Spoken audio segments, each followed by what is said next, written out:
El mayor gusto, Jorge. Yo me siento muy honrada y agradecida por estar con parte de este equipo de profesionales que nos une básicamente un objetivo común: solidarizarnos y responsabilizarnos del mejor manejo que le podemos dar a nuestros pacientes, favoreciéndole la mejor calidad de vida. Sin ningún problema, yo puedo compartir esta presentación que tengo preparada para ustedes en el momento en que ustedes lo consideren pertinente, y por respeto con el tiempo de los asistentes que muy generosamente nos han acompañado ya 3 horas, podemos pasar al conversatorio sin ningún problema. Bueno, muchas gracias por lo comprensivo, mi doctor. Entonces, están el doctor Alejandro Tapia, el doctor Leonardo Orjuela, el doctor Oscar Blanco.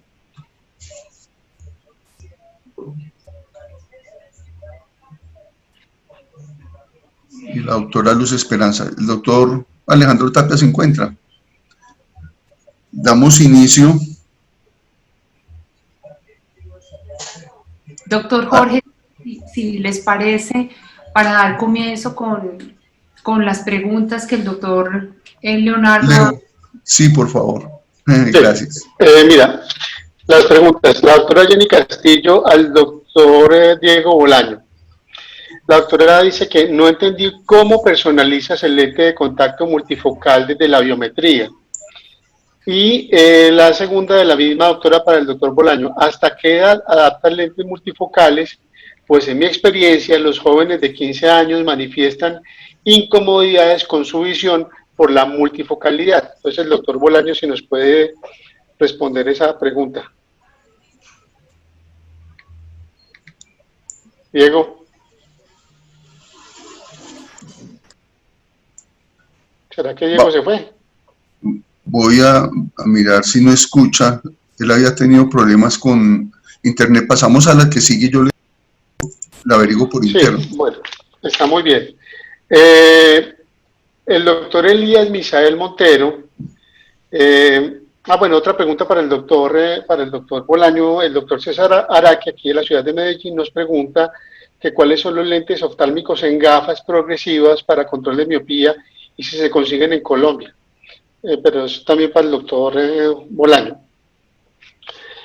El doctor Elías Misael Montero, de México, nos pregunta que si no hay cambios en la lágrima desde el punto de vista fisiológico cuando se utilizan lentes de ortoqueratología y al mismo tiempo atropina en concentración baja, y que cómo es la morfofisiología y la inervación si no la afectamos utilizando estos lentes de contacto y la atropina. Eso me lo preguntó a mí, entonces no sé si puedo responder. Pues yo me respondo. Claro, mi doctor. Yo al doctor le mandé unas foticos, pero bueno, la realidad es que yo he evaluado a estos pacientes porque tenemos a disposición una unidad de superficie ocular y ojo seco, y les hacemos de inicio, aparte de pues los exámenes para la ortoqueratología y la atropina, que es la longitud axial con Eagle Master, y la topografía. Algunos de ellos les he hecho valoración de la meimografía, un examen que es muy sencillo, que se llama el Keratograph 5, que la doctora Luz Esperanza lo conoce muy bien, y lo sigo en el tiempo. Entonces se le repite al paciente y no he visto ni cambios a nivel de las glándulas de meibomio, ni alteraciones en la osmolaridad, que son como las dos grandes, partes de la lágrima, y que pueden alterarse de pronto como con el uso de un lente de contacto. La atropina realmente es una gota al día y no tendría por qué alterar. Entonces, pues por ese lado, doctor Misael, no he visto cambios. No sé si alguno de los compañeros, colegas que están aquí, que tengan este tipo de pacientes con ortoqueratología y atropina, lo hayan visto. Asimismo, a nivel de la parte de los plejos nerviosos, hay varios papers que documentan cómo donde se cambia la zona de aplanamiento, en la parte de oblatismo y prolatismo de la córnea, esos cambios producen un cambio neurofisiológico de los plejos corneales a nivel del epitelio profundo, y si hay un cambio, pero es un cambio que es reversible. Es decir, no está ni afectándolos en cuanto a la cantidad, ni afectándolos en cuanto a la calidad. Lo que hace es cambiando, desplazando esos plejos corneales, pero eso lo han puesto en diferentes estudios, varios autores, y no hablan de cambios dañinos, sino hablan de cambios desde el punto de vista morfológico de los plejos corneales en el usuario del lente de contacto de ortoca. Por otra parte, la doctora Olga Lucía Márquez pregunta si el paciente con ortoqueratología y atropina, la agudeza visual en el día es estable o va disminuyendo en el día. Pero como a mí me gustaría que el doctor Oscar Blanco, que tiene muchos pacientes con ortoca y atropina, que nos respondieras, Oscar, si vos has visto que los pacientes con ortoca y atropina tienen una visión inestable durante el día. ¿Vos qué pensás? ¿Qué has visto?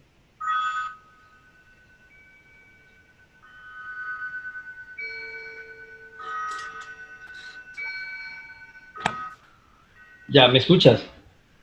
Sí. ¿Me escuchas? No, la fluctuación no es algo... Tú me preguntas si por la atropina es la fluctuación, la pregunta tuya. Sí, pues la combinación, si has visto que combinando atropina y ortoca, los pacientes tengan fluctuación en el día. No. De su agudeza visual. No. Pues la sintomatología, que sí les puede afectar, pero la indicación que yo hago y que muchos estamos haciendo es que se aplique las gotas en la noche, para que el efecto mayor del fármaco sea mientras duerme, y así de esta manera cuando se levante en la mañana, de pronto no se afecte tanto, la midriasis no sea tan grande, aunque con estas dosis bajitas es poquita la midriasis que se hace. Pero no cambios al final, que sean referidos como algo muy significativo por los pacientes, no. La doctora Luz Esperanza, ¿qué dice en su práctica? Yo pienso, Leonardo, que lo que he visto es que cuando se acerca uno más a las correcciones límite, hacia 4,5, 5 dioptrías, algunos pacientes refieren que comienza a disminuir la agudeza visual finalizando la tarde, pero no que fluctúe, sino cuando estamos ya bordeando las correcciones límites, algunos en esa visión mesópica se manifiestan un poco inseguros en cuanto a que se les reduce un poco la agudeza visual, ya finalizando la tarde. Muy bien, yo quiero aportar algo, Leo. Sí, Oscar, sí, dale.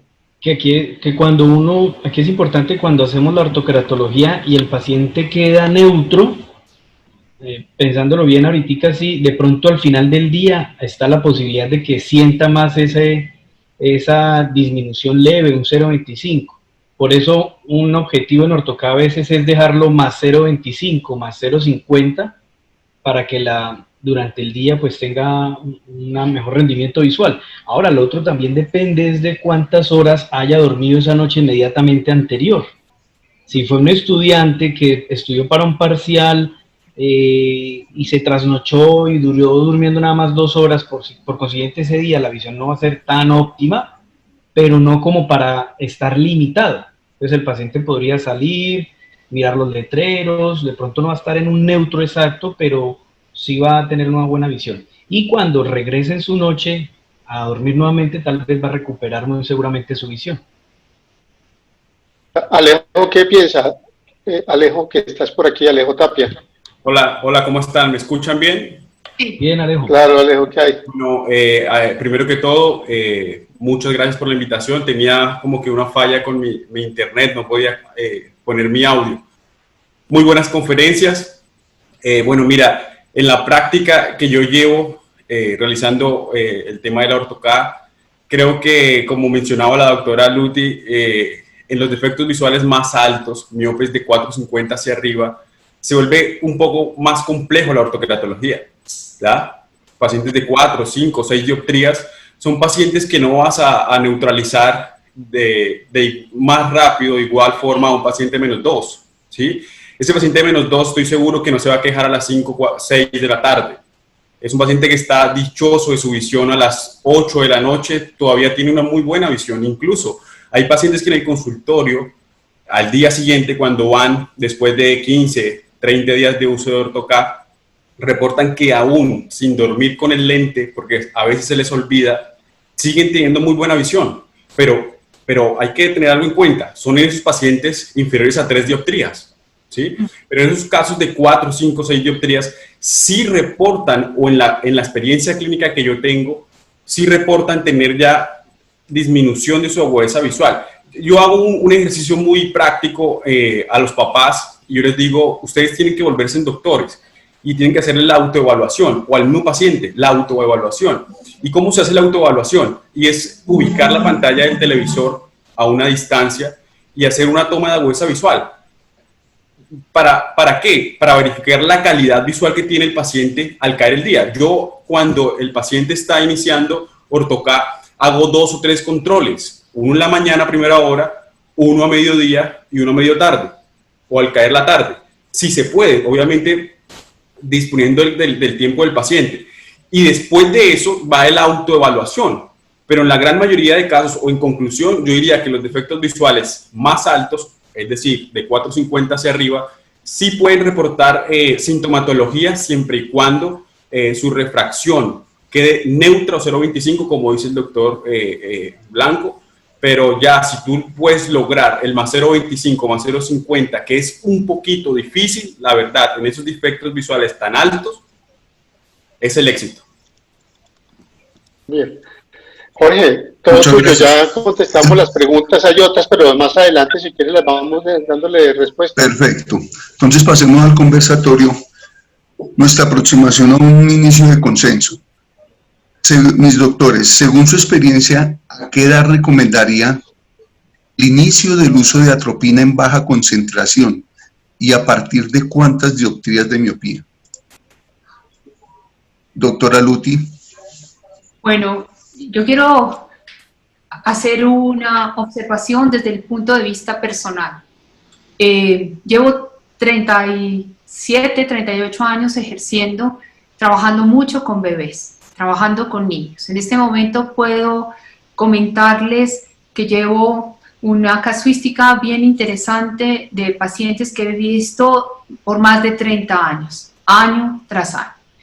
Que he visto desde el punto de vista del manejo con estos pacientes, que en la medida en que uno involucre desde un contexto integral al paciente, con la estrategia que ustedes determinen. Muchos de estos pacientes los adapté con lentes de contacto rígidos, gas permeable, en el momento que empezamos, al año de edad.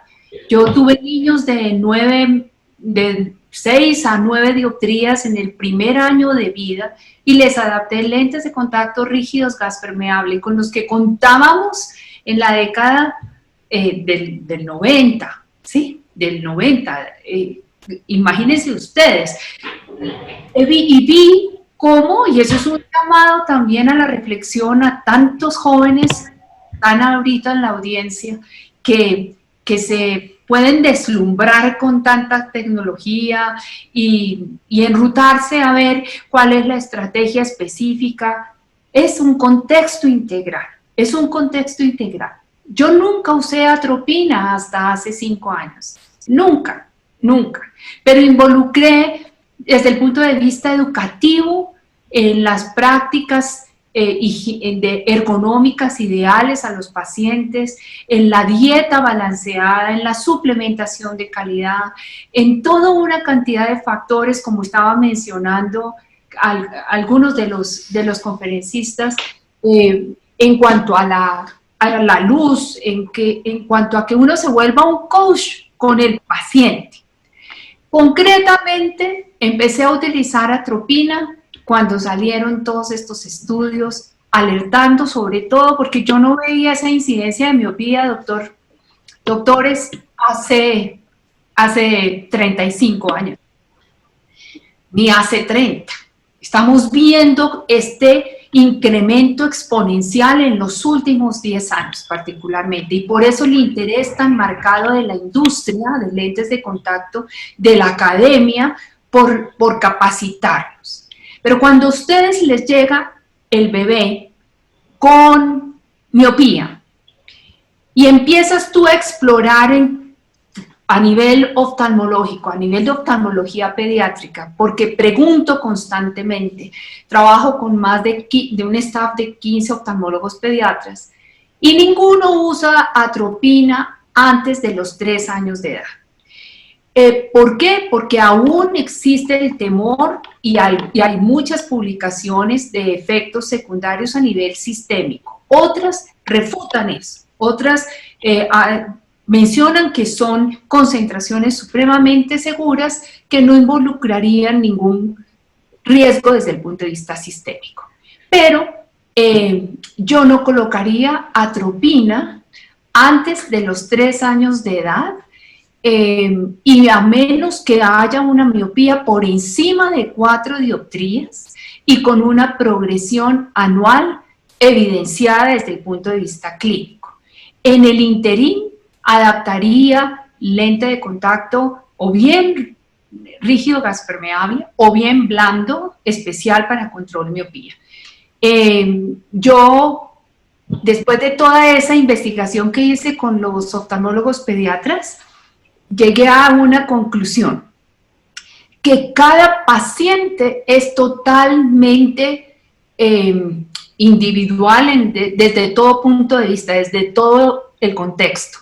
Si tienen unos padres, como bien lo estaba diciendo Diego Bolaños, si tiene uno o los dos padres miopes, indagar cómo fue el comportamiento de la miopía de esos papás. Si son miopías que se quedaron estacionarias en 7 o 8 dioptrías y no sobrepasaron de ahí sin haber tenido la necesidad de haber utilizado la atropina, pues yo les quiero dejar ese paréntesis grande, ¿sí? De ¿por qué? Porque es muy práctico utilizar las gotas de atropina en la noche, sí, fabuloso. Pero también tenemos otras herramientas y podemos esperar a que sea después de los 4 años de edad para que no haya ningún riesgo de efecto sistémico o de fenómeno adverso, sobre todo a nivel sistémico. ¿Y por qué les invito a eso? Porque si con un ciclopentolato podemos nosotros ver reacciones adversas muchas veces, si con la atropina para evaluar en los pacientes estrábicos acomodativos puros vemos efectos adversos muchas veces, ¿por qué contemplar la posibilidad de instilar la atropina antes de los 4 años de edad? Entonces yo lo usaría después de los 4 años, siempre y cuando la primera herramienta que implementa no me esté funcionando. Perfecto, gracias, doctor. Doctor Blanco, ¿qué opina? A partir de este momento, por favor, hagamos 1 minuto de respuesta y aprovechemos diciendo qué concentración utilizaría. Ok, no, yo estoy muy de acuerdo con la doctora Luti. Yo soy muy en pocos pacientes que lo hago incluso en menos de 6 años. Realmente yo me espero 6 años. Yo me voy es porque la mayoría de los reportes, incluso los primeros de atropina en el 99, los que incluían en los estudios eran niños de 6 a 13 años, pero yo me espero por lo menos hacerle un seguimiento, realmente determinar que esté aumentando la miopía, y nunca realmente lo he hecho en menos de 3 o 4 años. Yo me demoro más 6, 7, me demoro un poquito más en darle el tratamiento de atropina. Y la dosis, yo manejo entre 0,2 y 0,1.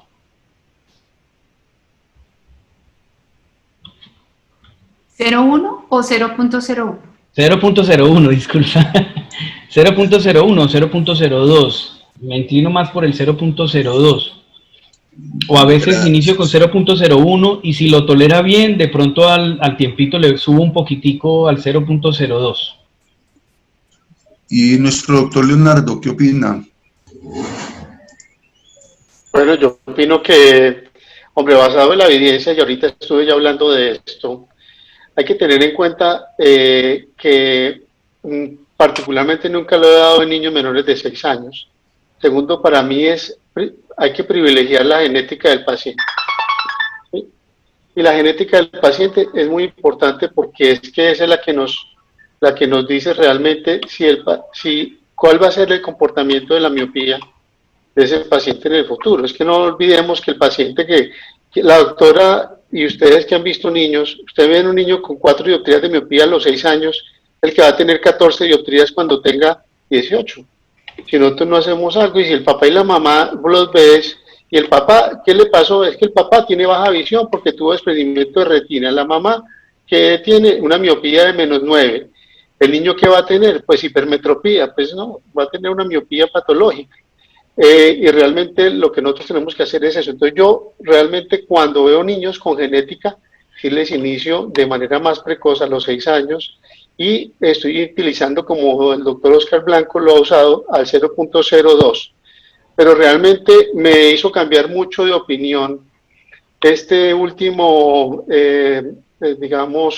artículo de revisión de la revista Clinical and Experimental Optometry, donde ellos sugieren el uso al 0.05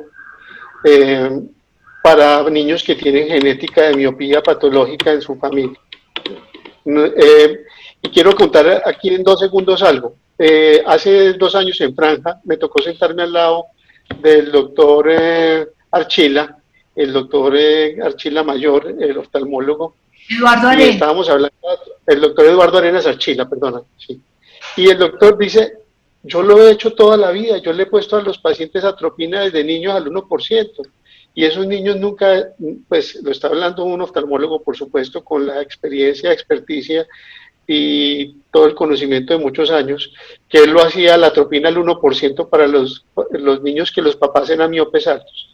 Y a mí eso me quedó alguna vez sonando, y puede que no sea pues al 1 porque es demasiado la concentración, pero realmente la atropina en esos pacientes que tienen una connotación genética de miopía, debemos tenerlos más en cuenta para prevenirles al futuro una miopía patológica que sí o sí les llega. Eso es una realidad.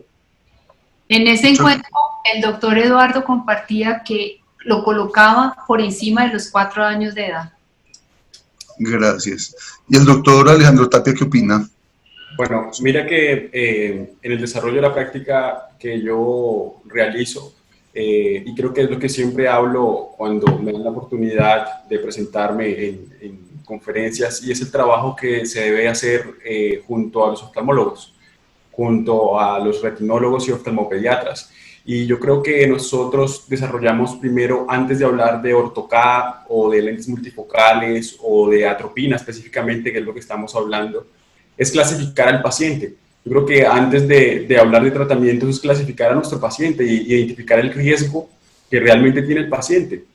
Si es un riesgo bajo, si es un riesgo moderado o si es un riesgo alto de incidencia, ¿sí? O de progreso de miopía, para ahí sí pensar en tratamientos para poder ayudar a evitar que esa incidencia aparezca o que ese progreso rápido, pues, valga la redundancia, empiece a progresar, ¿ya?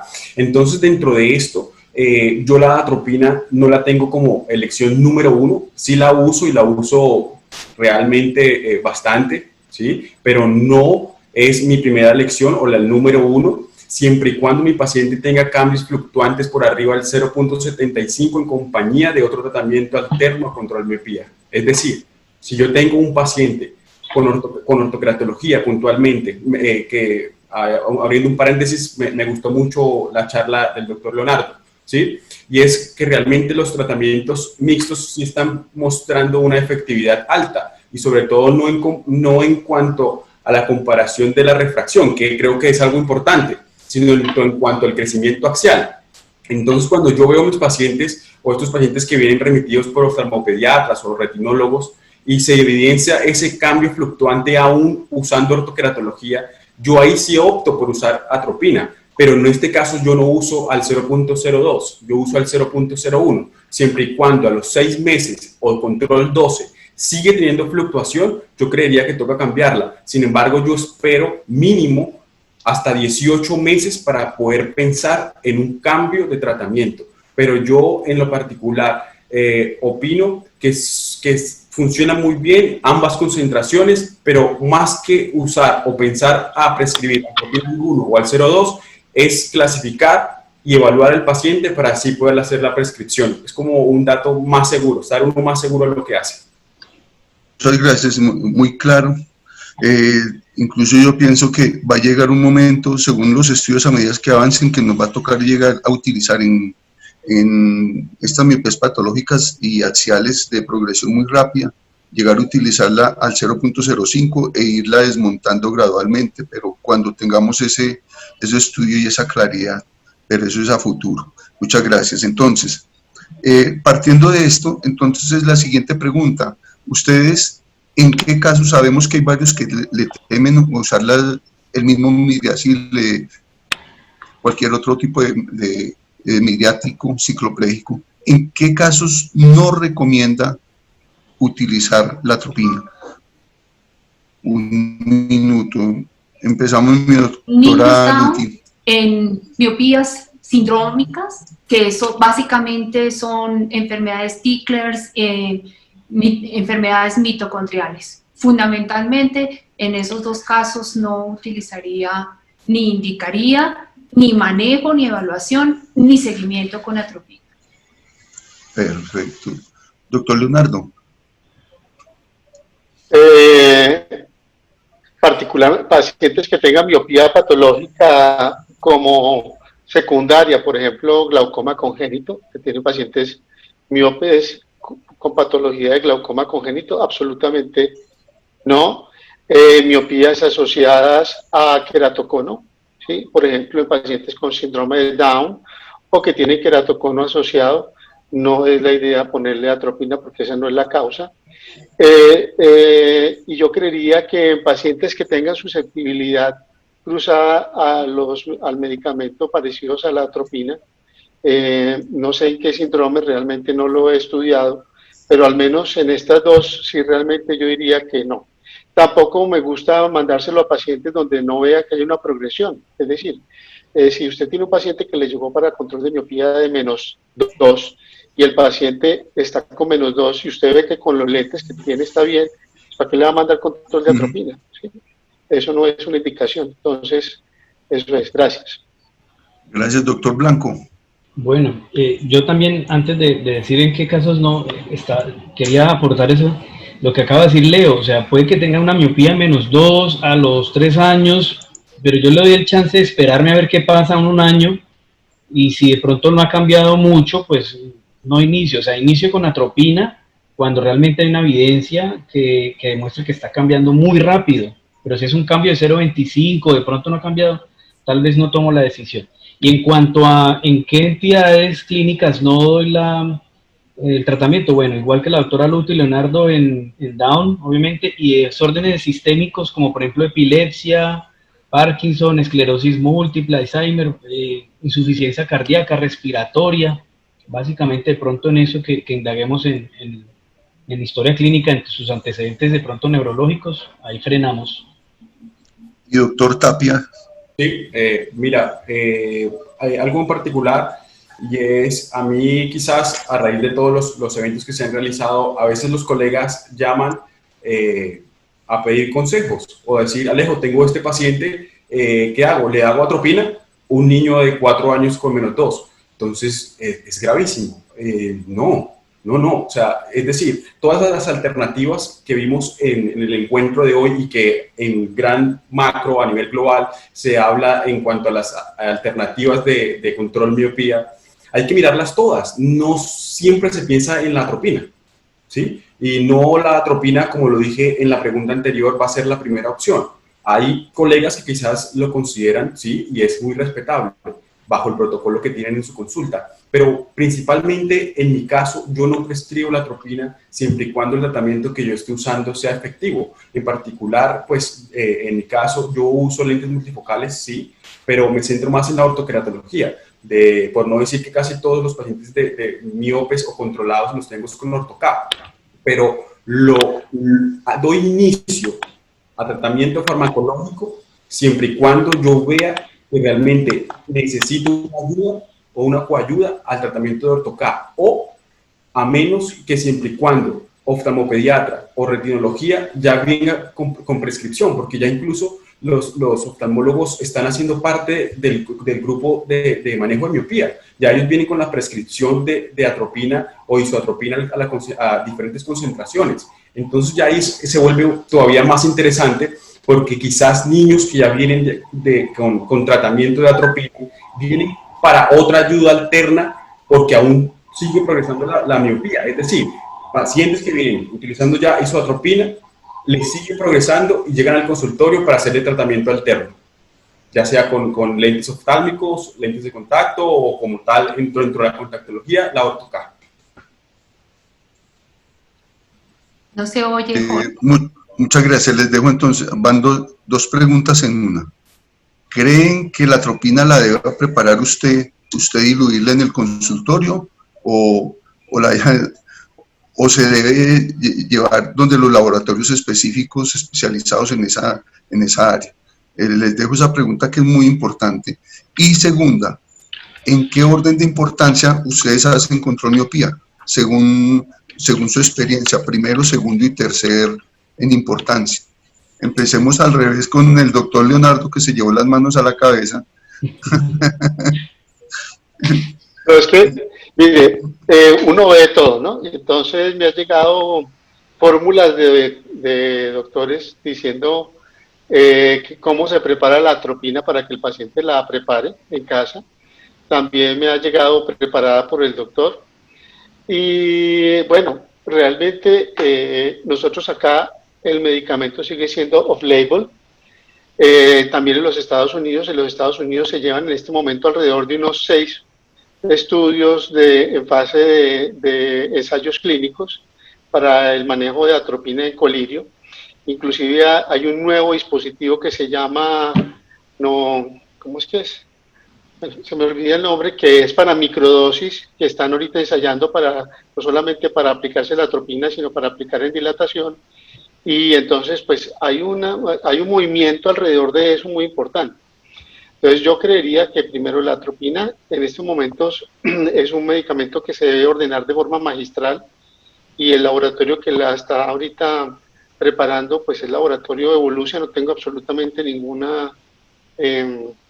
no me paga Evolucia, ni tengo nada que ver con Evolucia, pues, pero es Evolucia, y lo preparan con buenas prácticas de manufactura, que eso es lo importante. Ellos tienen eso, y el INVIMA les ha dado esa BMP, esas BPM, que son para que tenga una idoneidad del medicamento, viene marcado, viene con una fecha de vencimiento, entonces eso es lo que uno debe ordenarle al paciente.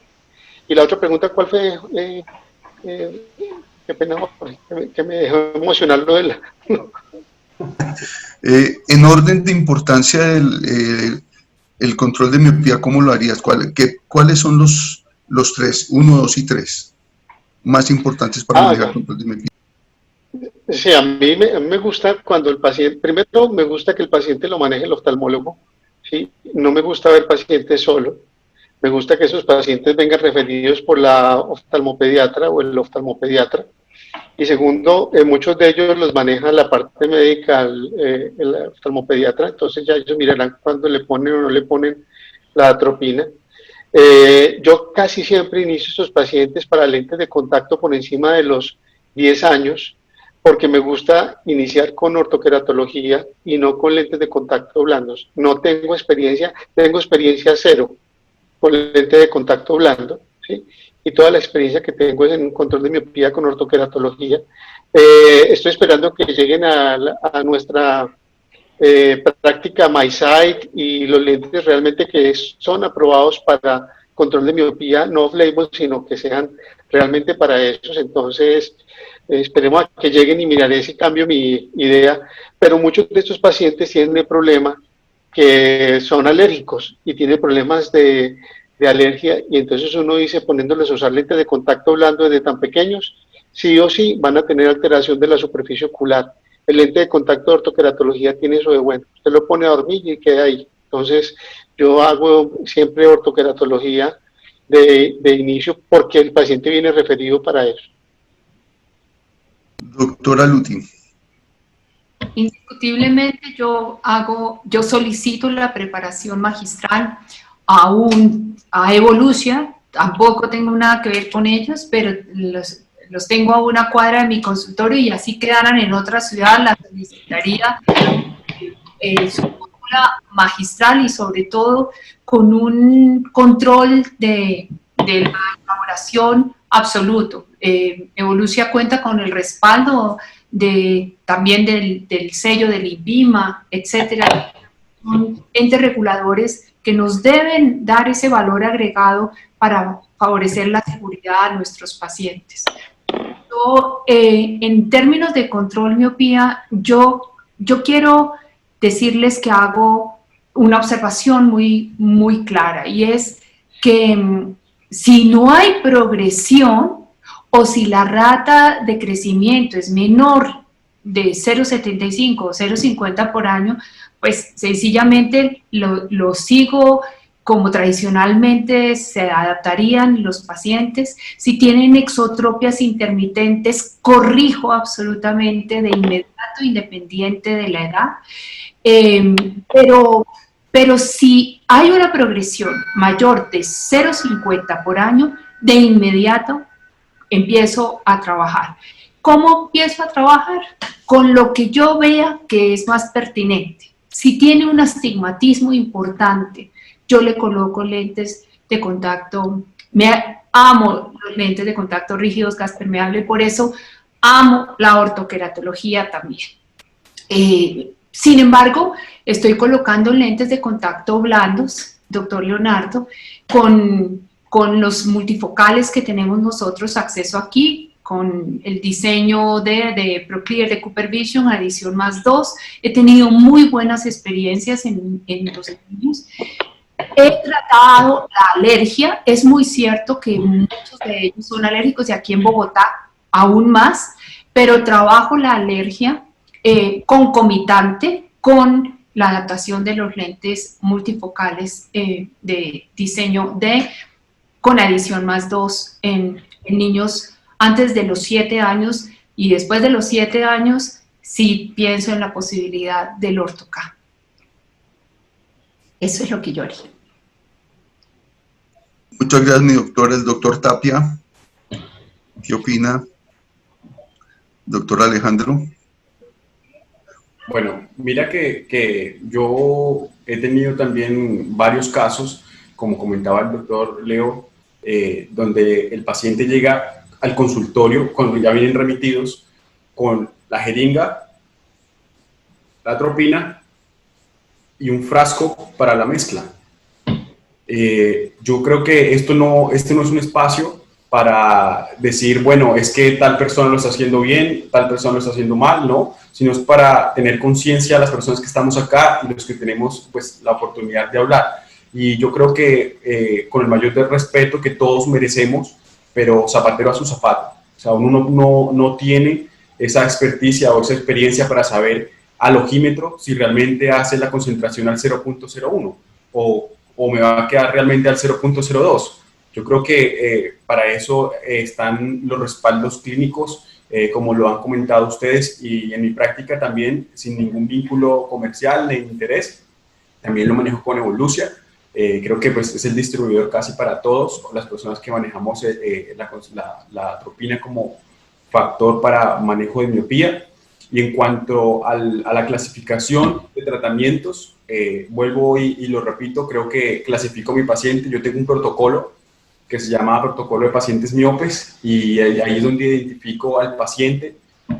Obviamente, cuando lo identifico, tengo que saber sus antecedentes familiares, desde segunda y tercera generación, para poder tener una idea clara de qué tanto o qué probabilidad va a tener mi paciente de progreso de miopía. Uso los lentes multifocales, como dice la doctora Luz Esperanza. Tengo una buena experiencia, pero me inclino más hacia la ortoqueratología, pero es bien claro en mi práctica personal, y es que no todos los pacientes van a ser aptos para orto-K. Pilas, porque quizás muchos pacientes ya vienen remitidos, como lo mencionó el doctor Oscar en su charla. Creo que las redes ayudan demasiado, así sean por 1000 vistos, uno que llegue por orto-K, para mí es fenomenal. Y a veces ya llegan diciendo llego a orto-K, pero es un paciente que quizás tiene -6 con -3, pues bajarle la ilusión de que no va a ser un paciente apto para ortoqueratología es difícil. porque es algo que se la pasa uno hablando de corregir la miopía y corregirlo o pensar en evitar, pero quizás no va a clasificar al tratamiento. Entonces hay que tener otras alternativas y saber dominarlas bien para implementarlas. Gracias, doctor. Doctor Blanco. Indudablemente no la preparo artesanalmente, pero sé que es una práctica que se hacía en la clínica donde yo estaba hace muchos años, antes de que saliera Volusi. Pero es que el riesgo es dos riesgos. Uno, la infección, de manipular los medicamentos, los frascos. Y dos, el riesgo de que el paciente esté con el tratamiento y no funcione y le eche la culpa a que no está siendo bien preparado. Entonces, para lavarlo a manos es mejor, por salud del paciente, evitar el riesgo de infección, que un laboratorio que tiene todos los equipos, como decía el doctor Orjuela, que tiene todas las buenas prácticas de manufactura, de cierta manera nos puede garantizar que vamos a ser más acertados. Entonces, indudablemente no.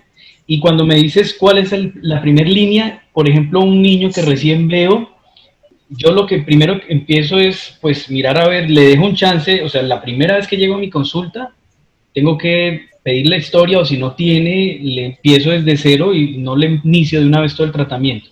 Recuerden que también un tratamiento no óptico, ni médico o farmacológico, es los cambios de hábito del paciente. Lo primero que tenemos que decirle es, usted tiene que dejar de usar tanto celular, prohibido más de 1 hora al día, solo los fines de semana, tiene que hacer actividad a campo abierto, garantizar buena iluminación. Eso también hace parte del tratamiento integral, no óptico y no médico, que tenemos que hacer con el paciente.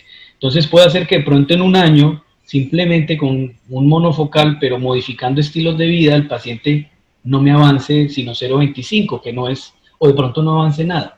Entonces, lo primero es modificar estilos de vida, hábitos saludables. Y indudablemente también me voy más por la ortoqueratología. Doctor Jorge, hace la observación el doctor Bolaños, que ya veo que está ahí presente para ver si él puede responder las preguntas que están pendientes. Las dos preguntas que había, doctor Leo, ¿se las podría leer, por favor? Yo quería comentar algo antes que creo que se me olvidó. Qué pena con ustedes. Bueno. Y yo escuché al doctor Bolaños que él estaba hablando de algo que yo lo practico. No tengo una evidencia clínica para decirte, bueno, mira, este artículo dice que sí funciona, pero a todos los pacientes bajo el protocolo que tengo van a entrenamiento visual. Todos. O sea, es decir, todo paciente que yo tengo para control miopía es un paciente que tiene entrenamiento visual. No sé si puede hacer un tratamiento también mixto que vaya a garantizar mayor efectividad de ralentizar el proceso de miopía, no lo sé. Tampoco he visto evidencia clínica, he buscado, pero no he encontrado. Pero puede ser un factor o una medida que quizás nos pueda ayudar también. A veces las personas que me han llamado, creo que están acá, hemos hecho un trabajo pues pequeño y nos llamamos y decimos, bueno, a mí me ha funcionado, creo que sí, en comparación a sin tratamiento o entrenamiento visual a teniendo entrenamiento visual. Yo estoy, Jorge, yo estoy totalmente de acuerdo con Alejandro, yo lo hago sistemáticamente, claro. no pensando si eso va a tener eficacia o no en el control de miopía, no, pensando en que es una necesidad que abordemos integralmente al paciente. Y muchos de estos pacientes, ustedes les encuentran inflexibilidad acomodativa, inflexibilidad dirigencial, y dentro de todo el contexto es importantísimo trabajarlo paralelo. Y lo último, Jorge, es que el doctor Diego Bolaños hace mención que las fórmulas magistrales no requieren INVIMA, sino las buenas prácticas de manufacturación. Pero un laboratorio como el que estábamos mencionando, que todos los productos que nos distribuye tienen el sello del INVIMA, con absoluta certeza tiene excelente sello de buenas prácticas de manufacturación también. Doctor Leonardo, nos lee por favor las dos preguntas del doctor Bolaño y ya de ahí pasamos a hacer la última pregunta del conversatorio. Diego, activa tu micrófono que te lo estoy activando.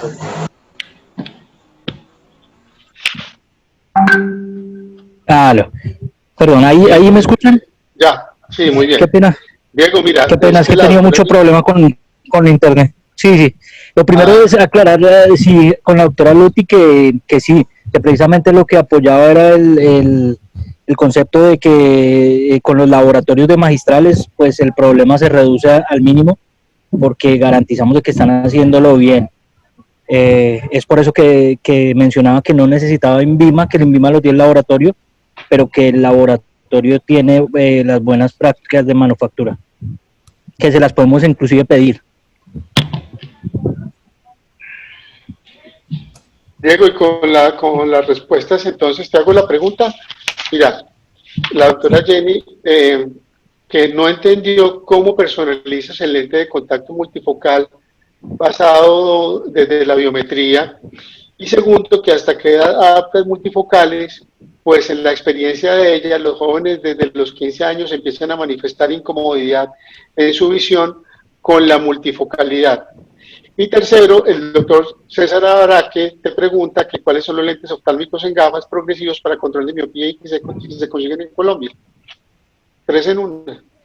Bueno, listo. Bueno, la primera, en cuanto se refiere a las biometrías, pues lo primero que tengo que decir es que cuando diseñamos el programa de control miopía, ahí en la clínica y en los consultorios donde trabajamos acá en Medellín, tengo que darle crédito al doctor Farid Bedran y al doctor Eduardo Rodríguez, porque cuando empezamos a diseñar ese programa, pues una de las cosas que se propuso era el hacer tomas biométricas periféricas. Entonces, pues algunos que viven acá en Medellín, que saben que el doctor Farid le cacharrea mucho a las cosas, pues él estuvo capacitando a la gente allá de ayudas diagnósticas de la clínica, y entonces nosotros cuando enviamos una biometría para control miopía, nos envían tomas de medidas centrales y periféricas.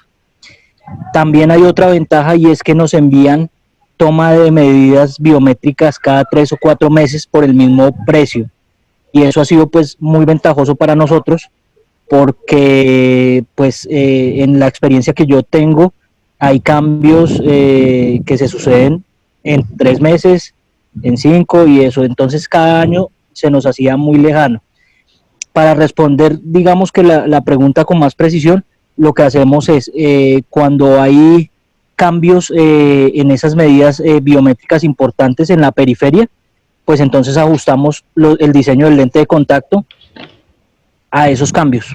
Por ejemplo, cuando hay un estafiloma posterior ya presente, o cuando hay otros cambios morfológicos de la retina, entonces vamos a encontrar cambios, y esos cambios los debemos ajustar en la potencia de la zona de tratamiento o en el diámetro de la zona de tratamiento. Hay que tener, digamos que muchas cosas en cuenta, pero es básicamente eso. Esa es como la primera. La segunda, ¿cuál era, Leo, la segunda? ¿Hasta qué edad le pones el contacto a los jóvenes? Porque dice que la doctora Jenny, que desde los 15 años ya nota la molestia visual con sus lentes de contacto por la multifocal.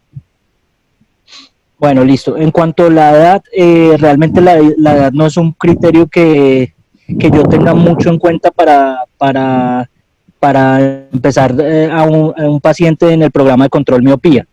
Lo que se tiene en cuenta es si el paciente viene evolucionando y si está demostrado que se está induciendo más miopía.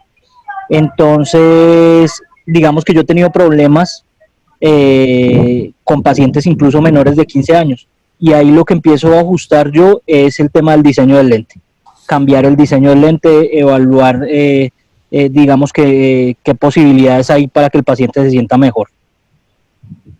Esa es como esa es la segunda. Zonas ópticas más amplias, claro, de la multifocalidad, ponerle zonas ópticas más amplias. Exacto, o variarle la potencia para que haya mejor tolerancia, disminuir la potencia.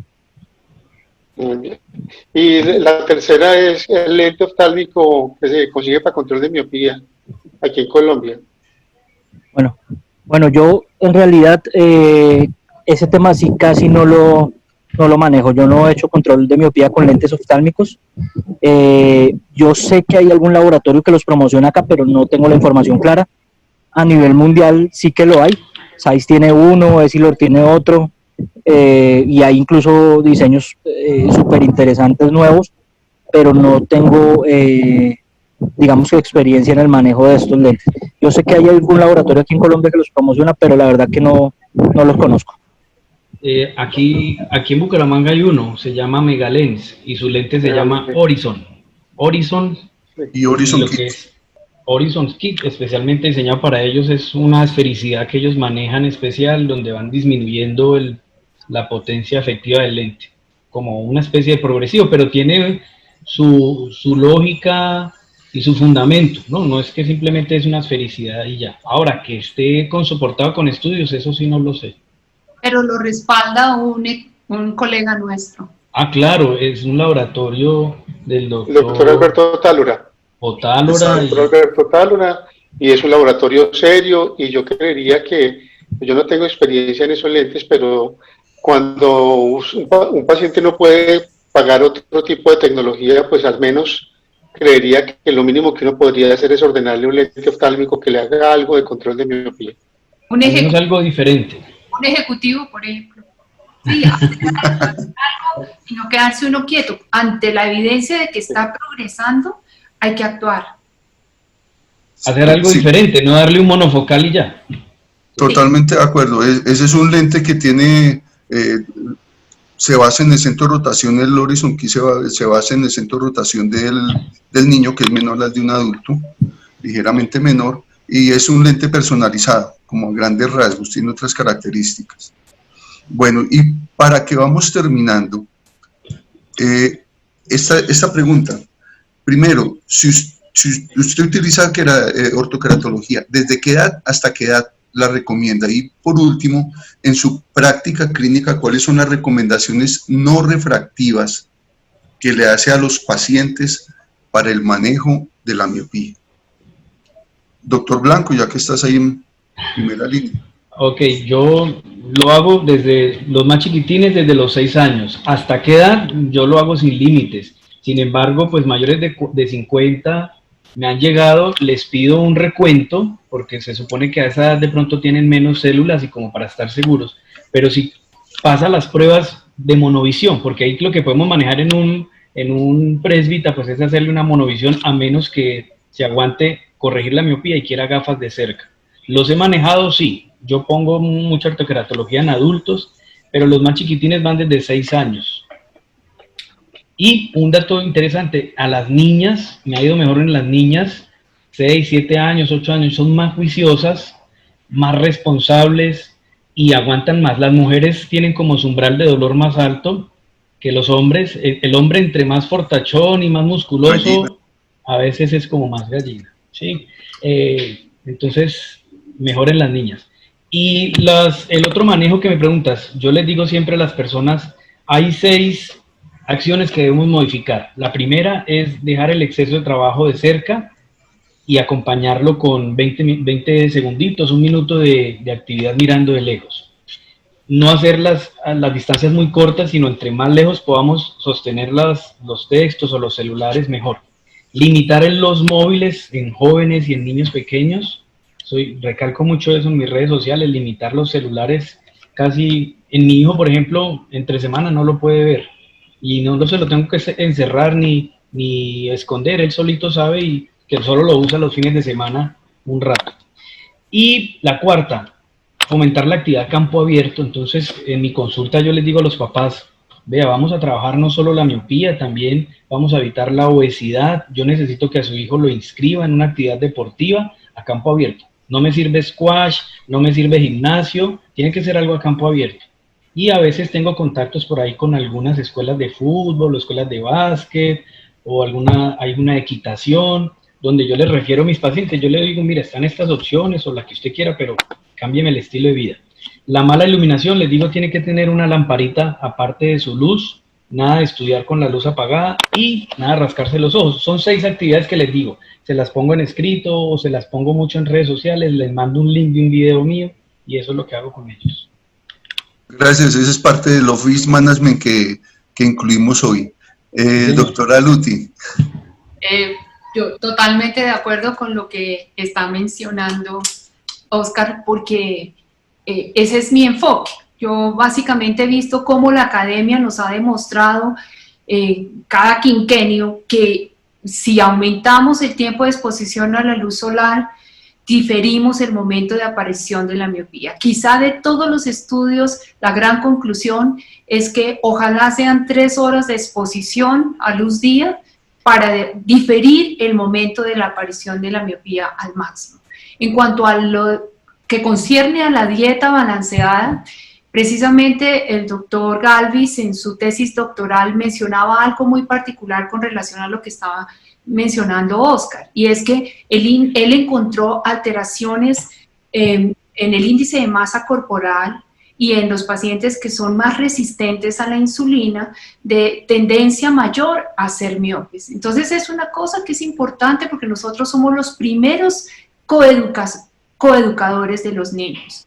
Y disminuir mucho. El doctor Lane, yo tengo en mi consultorio de un libro de oftalmología pediátrica del doctor Lane, la dieta, lo que él aconseja para prevenir la aparición de la miopía. Y fundamentalmente él se enfoca en 2 cosas: disminuir o abolir por completo, si fuera posible, los azúcares añadidos, porque él los contextualiza como quelantes del calcio y algunos carbohidratos complejos, y favorece más la ingesta entre 7 y 13 porciones diarias de vegetales. Se va uno a Harvard, a la Cátedra de Salud Pública de la Universidad de Harvard, y dice: su plato de comida debe ser un arco iris y la jarra del buen beber debe tener mínimo 1,5 litros de agua para usted. Entonces, todo eso es lo que yo acoto dentro de mi consulta, dentro de la parte educativa a mis pacientes. Y con relación a la luz, yo les digo que la luz debe incidir 1,5 metros por encima de su plano de trabajo, no una super lámpara que genere incandescencia sobre el área de trabajo, sino una iluminación uniforme, y aplico en todo la regla 20-20-20. Le digo, cada 20 minutos descansa 20 segundos mirando a 20 pies. Si me preguntan por qué, yo les contesto. Pero si no, sencillamente doy la recomendación, y sí les hago la salvedad a los papás: difieran el momento de exposición a la tecnología después de los 4 años. Hay muchos estudios que demuestran todas las alteraciones que no solamente oculares, sino también a nivel general, generan la exposición de los niños antes de los 4 años a dispositivos electrónicos. Y cuando usan videojuegos, cada 20 minutos deben descansar 10 minutos y máximo 1 hora de exposición diaria a los videojuegos. En cuanto a Ortho-K, lo trabajo para control miopía por encima de los 6 años y hasta los 18. Prefiero comenzarlo más temprano, antes de que empiece esa necesidad de la pubertad y de la adolescencia, porque ahí es más difícil generar la adherencia a los pacientes por indisciplina. Gracias. Muchas gracias. O sea que ahí nace nutrición ocular en el control de la miopía, mi doctora, para una nueva conferencia. Doctor Alejandro Tapia. Bueno, mira que personalmente, en la práctica que yo tengo, no tengo restricción en cuanto a inicio de tratamiento de Ortho-K.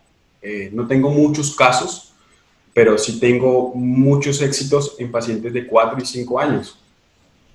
Y tienen mejor madurez que un paciente de 13 años o 15 años.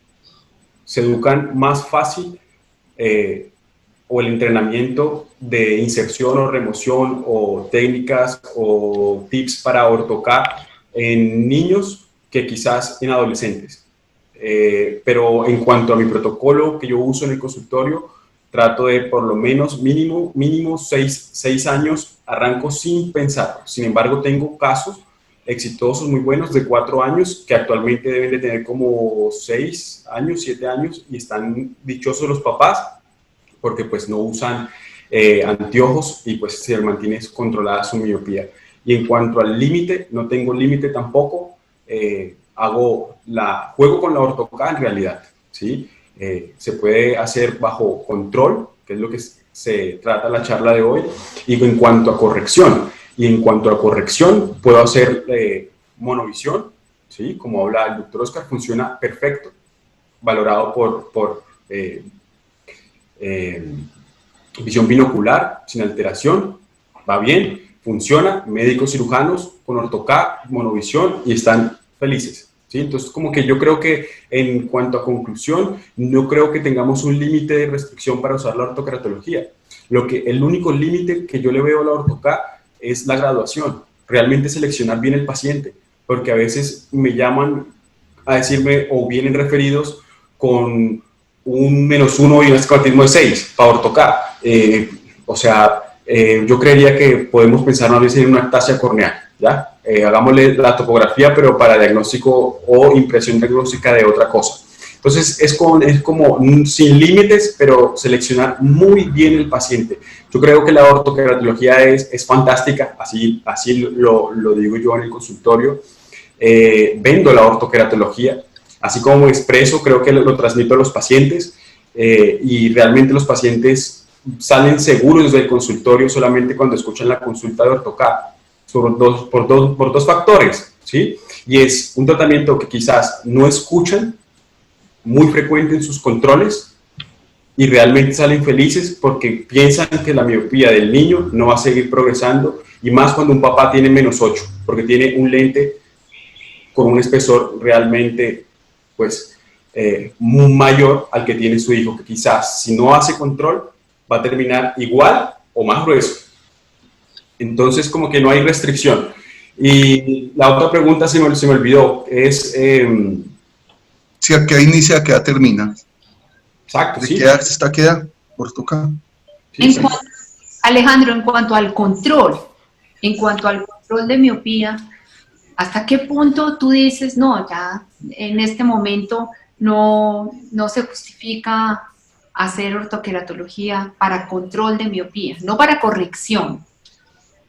Es muy interesante. Mira, dentro de lo que yo veo, si yo veo en el consultorio, -6 años, yo no le hago ortoK realmente para hacerle control, ¿sí? Porque es que es un -6 que tú no vas a lograr el sellado perfecto sobre el anillo 3 del topógrafo para garantizar o pensar en la multifocalidad de retina periférica. Es más difícil.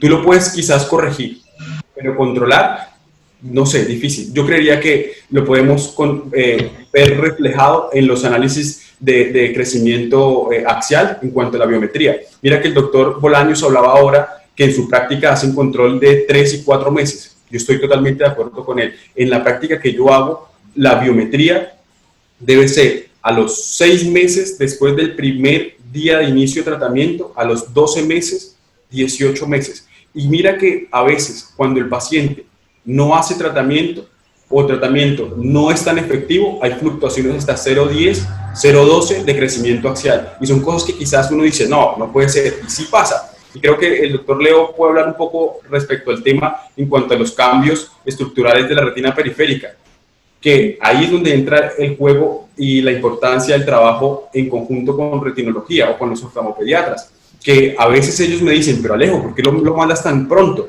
Y yo les digo, revísalo, porque quizás a los 6 meses hay cambios, y efectivamente. Entonces lo que se busca es evitar que en el futuro lleguen a posible patología que va a ser irreversible o que el paciente va a llegar a baja visión y que ya es muy tarde.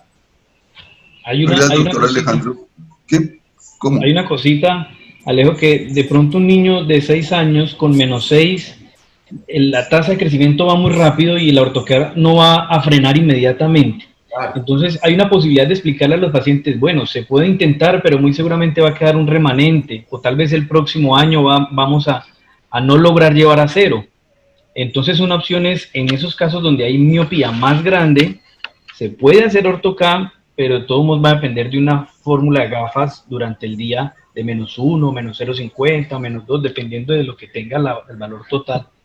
Y eso pues puede ayudar a no hacer nada, a darle un monofocal, se puede hacer, siempre y cuando el paciente entienda cuál es la condición. O si no, pues hacer otro tratamiento, un lente blando o otra alternativa. Gracias, doctor. Doctor Leo, para terminar contigo. Qué pena.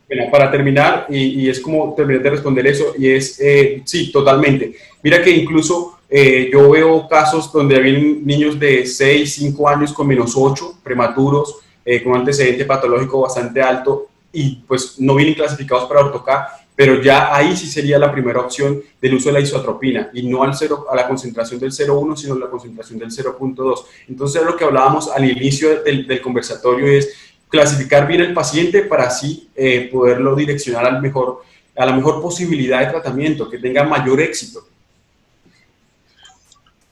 Mi doctor Leo. Muchas gracias, doctor Tapias. No, como yo le decía, yo casi todos los pacientes que inicio para ortoca los inicio por encima de los 10 años, porque no he tenido buenas experiencias en niños más pequeños, hacen deserción rápida de los lentes, y hay que contar que son los niños, pero también los papás. Entonces, no me ha ido muy bien con eso. Entonces decidí que hay niños que sean un poco más grandecitos, que uno les pueda explicar, y que ya puedan manipular sus lentecitos solos y no dependa mucho del papá. Me ha ido muy bien con ellos. ¿Hasta qué edad? La ortoqueratología para control de miopía, la idea es llevar un paciente que tenga una miopía estable.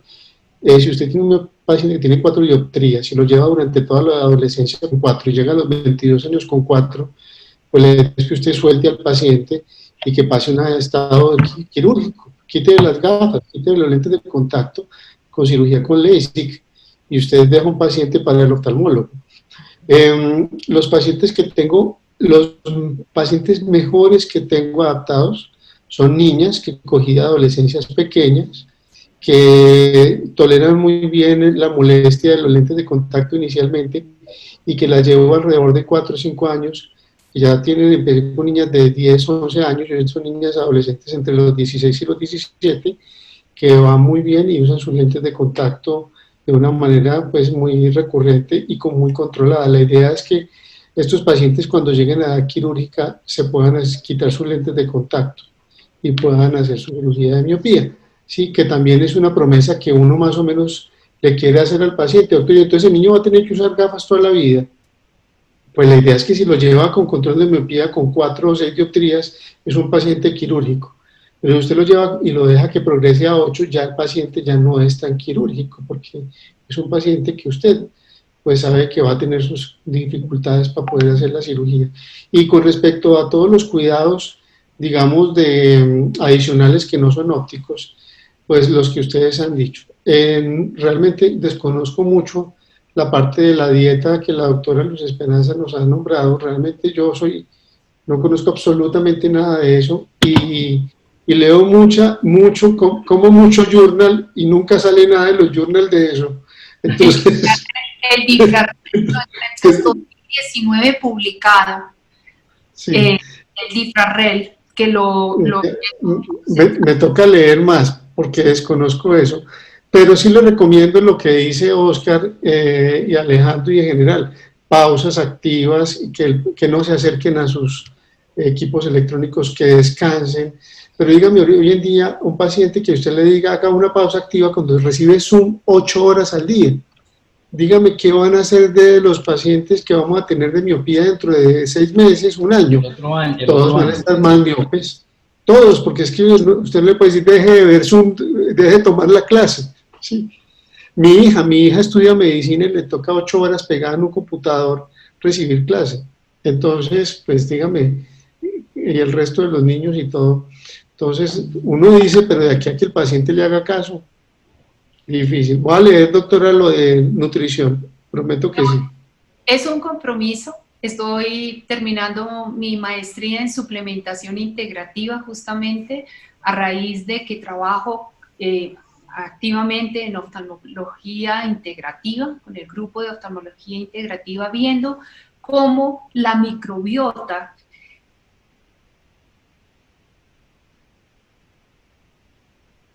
la inestabilidad de la microbiota en la lactancia materna versus la lactancia sintética o artificial, con su impacto sobre la prevalencia de la el espontáneo. Muchas gracias. Primero, entonces, voy a felicitar más que todo a nuestro auditorio, la resistencia de ustedes, que nos demoramos siempre un poco más de la cuenta. Pero miren, algo que notan ustedes, la miopía es un síndrome, la miopía no es miopía, como la conocimos hace 30 años. Es un síndrome que abarca tantas cosas que por eso las tenemos en cuenta aquí en Ortoca. Lo que estabas hablando en la parte de entrenamiento visual.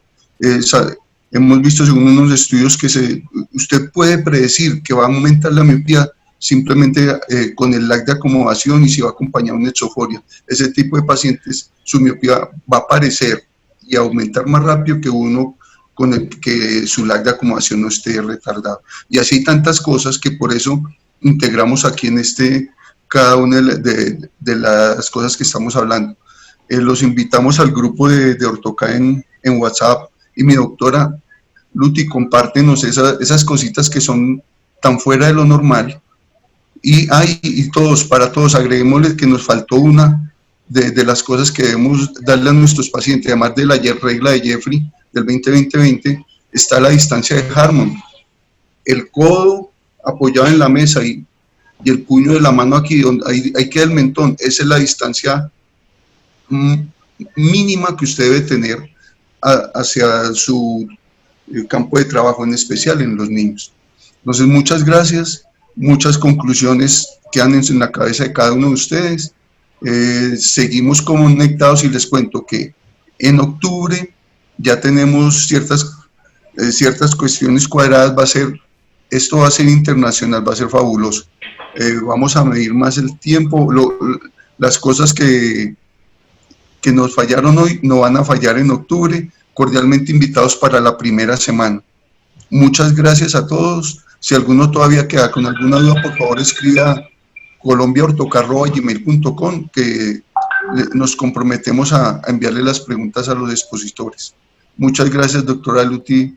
Muchas gracias, doctor Blanco, doctor Tapia. Gracias, Jessica. Sin las ayudas diagnósticas no somos nadie, son de las cosas que a veces se manejan menos. Doctor Leo, gracias por estar ahí, por prestarnos tu casa, que esta es tu casa. Tal Media Conference, sí. ¿Cómo? No, es un espacio que tenemos para múltiples actividades y que muchas gracias por compartirlo. Lo único que queremos nosotros es fomentar el desempeño profesional continuo en el optómetra, que nos hemos empoderado en nuestra práctica y que queremos que todos los días sea mucho mejor. Así que gracias a los coanfitriones por estar aquí, por dedicarnos una tarde que es familiar a estas actividades y esperamos que nos veamos muy pronto. Muchas gracias. Que estén muy bien. Gracias, Esteban, allá detrás de bambalinas. Un abrazo. noches. Gracias. Chao, buenas noches.